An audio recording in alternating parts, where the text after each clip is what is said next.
Unsa may kulang ko nga no imo kong gibiyaan. Gibuwagan ka. Gilisdan ka og lain. Andam ka ba na maagyaan kini? It's not you. It's me. Kining sitwasyon na mao niyang usa sa pinakalisod na butang na malampusan. Di man ta ako batignaw. Gipulir ako ato niya. Nabay shortcut sa pag-move on. Gipulir ako sa putot panak. Nganong di ka dayon Di na ako. maka-move on. Di na ko. May adlaw na to dinang tanan mga amigog mga amiga. So karong adlaw na napuntay laing pagahisgutan diri sa Badiha Kabay. Mo kini ang nganong lisod jud kaayo maka-move on ta. So kita sigurong tanan no nakaagi man siguro tang mga relasyon nga medyo pait-pait jud na siya ba. Nga nag-agi jud sa tag mga kasakit, nag-agi tawag ka ng mga kanang hinila. So lisod kaayo na siya kanang maagian no sa atong kinabuhi. Pero maglibog jud ta kung nganong lisod jud ta maka-move on. Nganong dili man dayon nato makalimtan ng usang ka tawo other than sa makaingon ta nga natay mga nindot kay nga mga memories sa ilaha no, pero nganong lisod jud kaayo nato sila kalimtan. Nganong lisod jud kaayo ta maka-move on. So mo na atong pagahisgutan karon guys. Kung nganong lisod jud kaayo maka-move on ang mga tawo karon.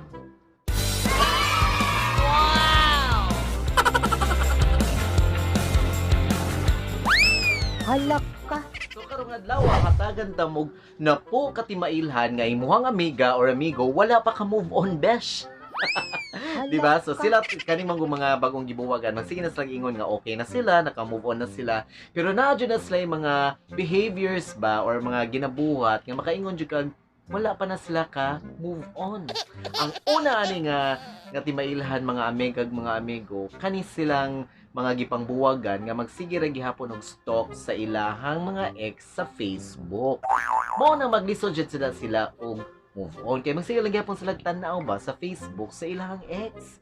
Kung naunsa na ilang ex, kung naa na ba gipuli jud sa iyaha, gi-post na ba ang mga pictures sa gipuli niya. Di ba? Ganahan jud siya magsakit-sakit sa iyong kaugalingon. So magsige na siya tan-aw sa Facebook sa iyang ex kung nabay mga updates. O sumao nang ikaw nga bagong gibuwagan. Ayaw na ito magsig tanaw-tanaw ng Facebook sa imuhang ex kay magsakit-sakit ra kasi mong kaugalingon din ha. Di ba? Pangita dito lain. Ang ikaduhang timailhan mga amiga kung ang imuhang friend wala pa dyan na siya ka-move on sa iyang ex.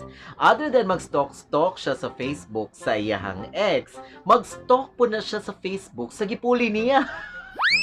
Halak ka. Magsakit-sakit lang dyan siya sa iyang kaugalingon ba? Iya dyan ang tanawon kung mas gwapa ba or mas gwapo ba, mas lami ba. Kung ikaw, besh, bago kang gibuwagan, ay napaging ana. Pasagdi isa na sila. Kay bawo dyan kung lisod dyan kayo na siya buhaton, no? Pero yung pagsakit-sakit, magdublihon pa dyan ang sakit ni mo si mong kaugalingon. Masig tanaw-tanaw na, o compare ni mo yung kaugalingon, anang gipuli ni mo. Diba? Ayun, nasig tanaw na. Sakit lang ka. Tiya ka. Usa sa binuhata na ni atong mga amiga nga wala pa jud maka-move on kay magsige na siya ingon sa Facebook nga na siya bag-ong ka-date. Bago pa gani sila nagbuwag na pud siya bag-ong ka-date. Besh, kay para jud makig-level up siya sa gipuli niya.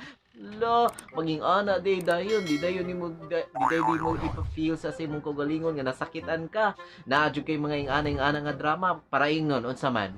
Para ingnon lang jud ka nga lami ka nga mas maayo ka nga magmahay ra na siya. Saon ka di na magbahay besh. Mo nang ikaw ayo pagpuspusa na sa Facebook nga na kay bag-o i-feel sa ang moment nga gibuwagan ka kay para maka-move on jud ka. Di ba? Ang ikaupat nga timailhan besh nga wala pa jud ni naka-move on ang atong amiga kay magsige na siyang post nga pina-sexy, pinapa-cute sa Facebook with hashtag moving on, di ba? Nabay ping na #loving myself. Amiga kung bagong gibuwagan, ayaw sa mo pag-post-post ug mga ing ana kung ikaw di pa ka jud sure nga naka-move on ka. Di ba ayaw ipapresentar imo ko galingon din ha nga na nakaana nga stage ba nga naka-move on na ka kung wala pa kay makauwaw ta besh. Magsige pa ka gihapon Hala ka. post-post ka na moving on na ka na happy na ka ngayon ana na kunuhay ka pero kung magtikita kasi mga amiga mga amigo magsige ka hilak-hilak din ha. Eh pag maghilom-hilom ka, ayaw lang sa'yo kung pag-post-post sa Facebook. Diya ka. Bariya. Na mao ni ang ikalimang timailhan kung atong amiga wala pa dyan na siya ka-move on.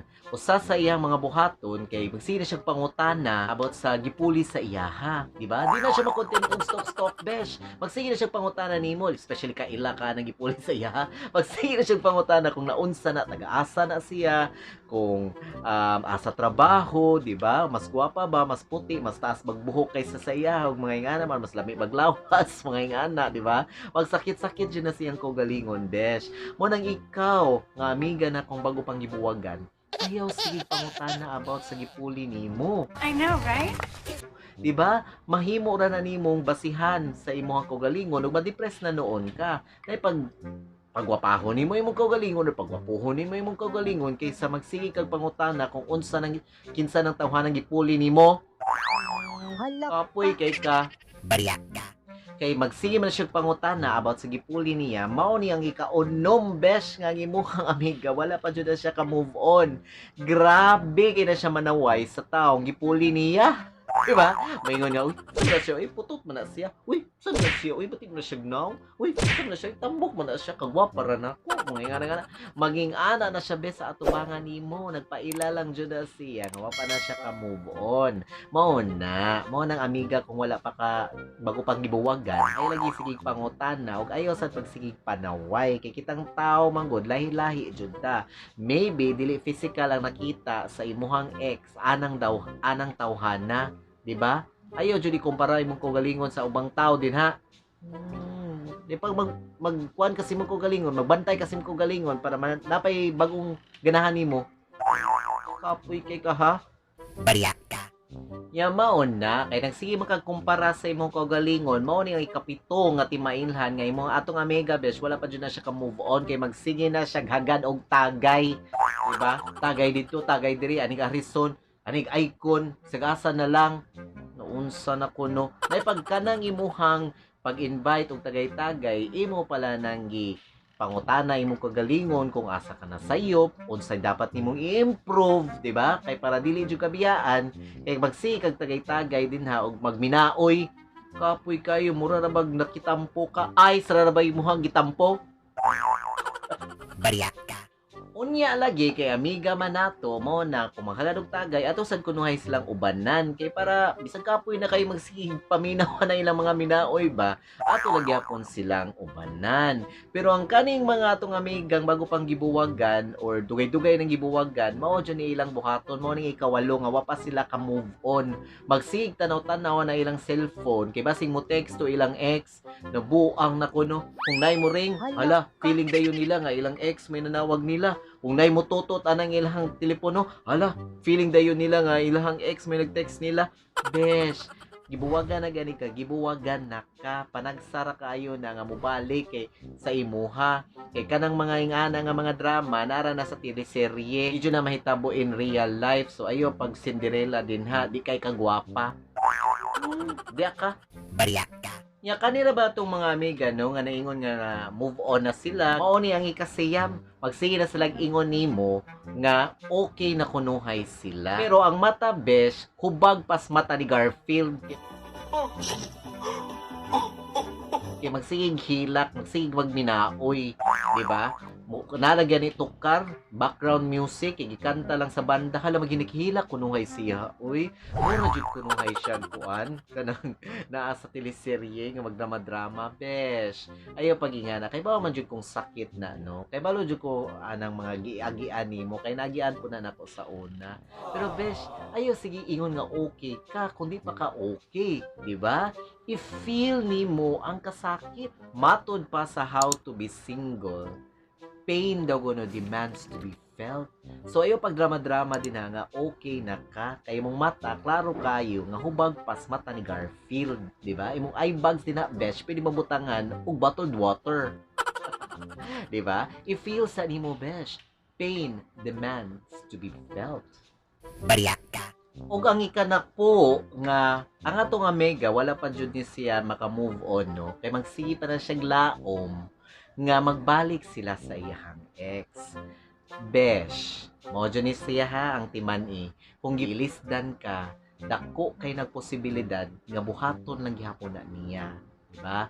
So kung gibuwagan na ka or nabuwag na mo, set that person free and just be happy na lang siguro. Kay balo jud ko lisod na kayo mag-happy ka sa taon no nga imong gikalagutan kay gikuan ka kanang gibiyaan ka, pero sooner or later you will be happy. You will find someone better than that person, di ba? So daghan na kay kung di ba? Bitaw kaning mga buwag-buwag sa lisod jud kayo jud ni siya nga ato ang malampasan, lisod ni siya nga ato ang malakangan, di ba? Kay lisod man kayo jud ning tao manggod nga imuha nang na murag na part na jud siya sa imuhang kinabuhi and all of a sudden mawala lang siya nimo. Lisod jud kayo na siya.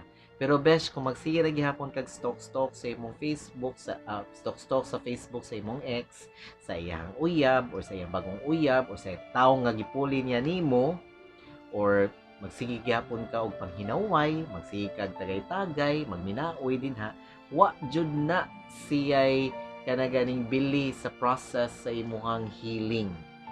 Naimpag ang imong first step nga buhaton is to accept the fact nga wala na mo. To accept the fact nga na-enjoy mga beautiful stories nga mo end sa jud. Not because pasakitan ka, but because gi-prepare ka ba sa something better nga umaabot sa imuha. So, ayo pagsig drama-drama din ha. In fact, ang imong buhaton kay imuhang ikuan imong kaugalingon, learn to love yourself even more. Or kung ganahan man jud ka magkikita sa imong mga friends kay para na kay makastorya or whatsoever, why not magplano-plano mo og something nga wala nimo mabuhat while you are in a relationship. Do things nga wala nimo mabuhat sa inyong relationship, di ba? Para pod mas ila-ila nimo ang imong kaugalingon and then mas ma-love nimo ang imong kaugalingon, and that will make you complete, di ba? And once you're complete, then you are ready to be in a new relationship. And I'm sure, and I'm really sure, when that person comes, it will be far, far better than your ex. Okay? So there you have it, mga amigog, mga amiga. Thank you so much for watching this video. Ako na siyang ginabuhat kay tungod na mo ko'y amigang bagong gibuwagan. Her story inspired me to make this vlog ba. Because kita mo kung tanan, mag-agi man jutaan ng mga heartbreaks. Mag-agi jutaan ng tanan. But what's more important is how are we going to push ourselves back to move on. So thank you so much for watching, guys. I hope you like this video. So if you do, please don't forget to click that like button and share this with your friends kay para pud malamdagan sila ba, especially sa mga tao nga bago pang buwagan. Thank you so much for watching, guys. Again, this is EJ, your buddy guy. See ya!